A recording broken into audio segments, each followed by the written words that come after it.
Chapter 15 of The Boy at the Back of the Class. The greatest idea in the world. That Thursday night, while Mum was at work, instead of doing my homework, I took my Tintin pencil case and my exercise book and went and sat down by the window in the kitchen. I wanted to come up with a plan just like Tom and Josie and Michael had done, and I thought that if I sat there, maybe my brain would come up with something exciting all on its own. I have a desk in my room, but I like sitting in the kitchen more because then I can see the sky and the whole city too. Tom says it doesn't matter how big or small a flat is. If it's on the top floor, it becomes a penthouse. That's the kind of house that movie stars live in. I guess they must like sitting in kitchens and looking at cities and skies too. I waited a long time for my brain to think of something. But when Mum came home, she found me still sitting at the kitchen table, pressing the Snowy and Captain Haddock buttons on my pencil case. I couldn't think of anything, not even after she came and sat with me to watch the sunset. I love watching the sunset with Mum. She calls it the magic hour, because you can see colours you won't ever see again, and the birds that might fly away forever, swimming across the skies together. But I can only ever do it properly with Mum. I've tried to watch the sunset on my own and feel just as happy, but I can't seem to do it. It doesn't work. By dinner time, I still hadn't thought of anything, so I went straight to bed to see if my brain could think of better things when it was laying down. But I fell asleep instead, and I had a nightmare that was so scary it made me wake up. I had dreamt of being on a piece of wood in the middle of a dark sea. At first it had been quiet, but then to my right a girl had begun to cry. She was about to be swallowed by a giant whale, and suddenly on my left my dad was shouting for help from a sinking boat. And no matter how hard I tried or how much I wanted to, I couldn't help the girl or stop the dad from disappearing into the water.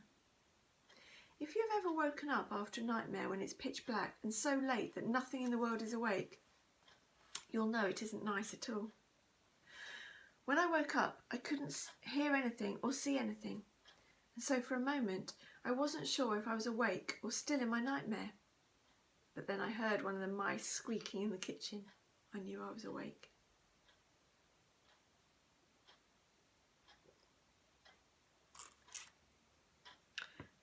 That's a good thing about animals.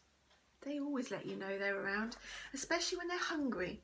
And if they're around, then you know that you're real, and the world around you is real too. I was feeling hot and damp, so I got up and pulled back the covers to make sure I hadn't wet the bed. Luckily I hadn't. I hate wetting the bed. I used to do it all the time after Dad died, but then when I turned 7, something happened and I stopped doing it. Maybe when you turn 7, your body knows you've become too old to wet the bed anymore. I didn't want to lie back down in case I had the nightmare again, so I tiptoed into the kitchen to get a glass of water and see the mice. Mum said that years ago an old woman who'd bred all sorts of exotic animals used to live in our flat. That could be why we found a small nest of bright yellow snakes in our kitchen wall last summer, or why we have 2 mice living with us. But I don't mind. I like mice because they make good friends.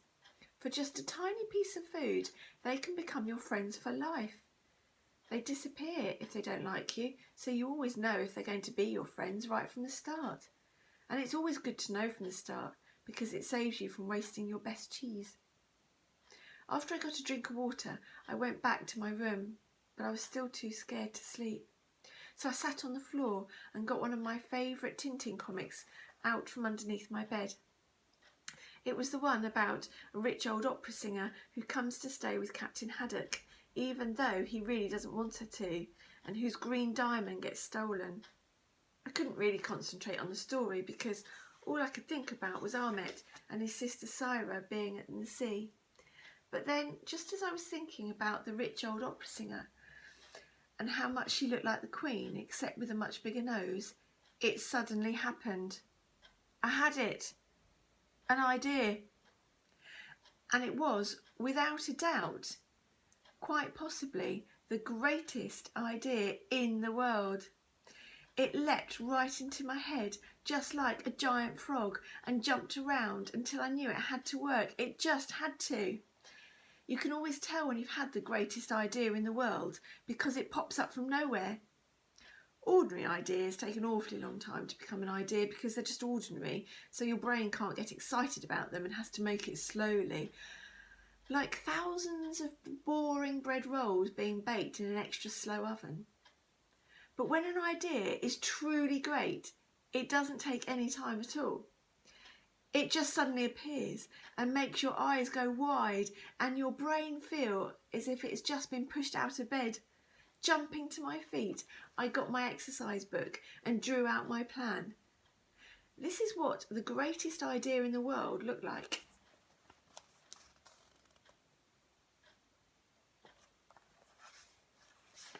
The greatest idea in the world.